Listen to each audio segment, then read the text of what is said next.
Hello and welcome to our video. In this video, we're going to talk to you about how college life is in Mexico, more specifically in the UDEM campus.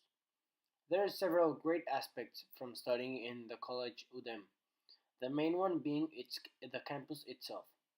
The campus is really well designed and grants students access to anything we might need.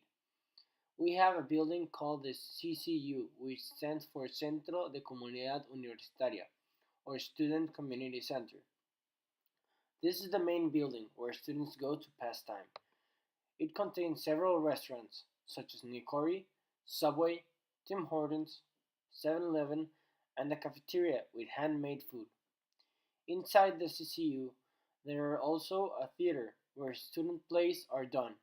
There's also a chapel, a bookstore, an infirmary, and several other very good conveniences.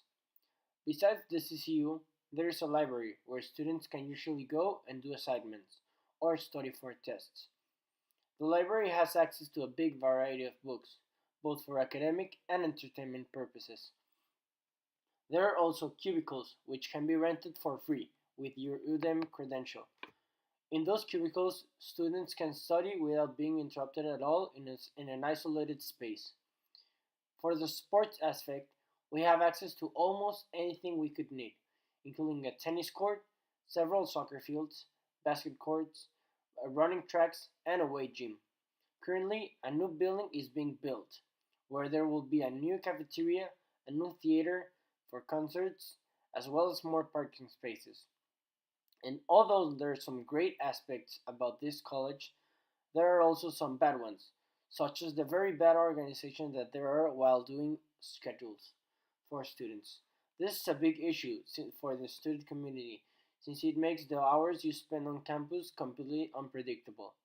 There is also currently a big issue given the fact that there are way more students than the campus is meant to have, which brings other issues such as expensive and limited parking. Another issue with UDEM is that there are very few teachers that are really underqualified for their job, which causes some underperforming courses.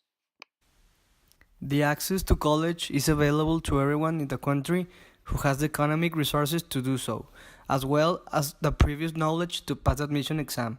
A different access UDEM has is a direct pass for all of their high school students, meaning they can enter directly without presenting any admission exams and sometimes granting them scholarships if they were outstanding in some areas.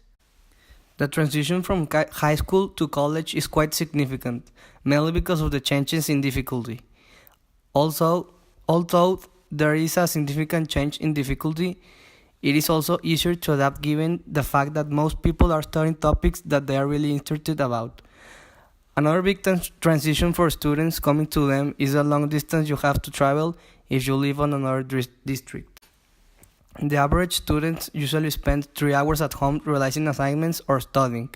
Most courses have daily or weekly assignments and tests are done in an online platform with the time going from 30 minutes to 3 hours.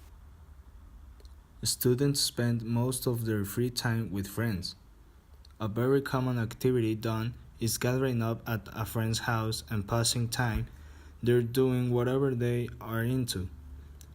We also can go to parties and clubs, since the legal drinking age in Mexico is 18. Another common plan we do is going to plazas to go to the cinemas, eat, and pass time. The UDEM also has several activities for students to get into.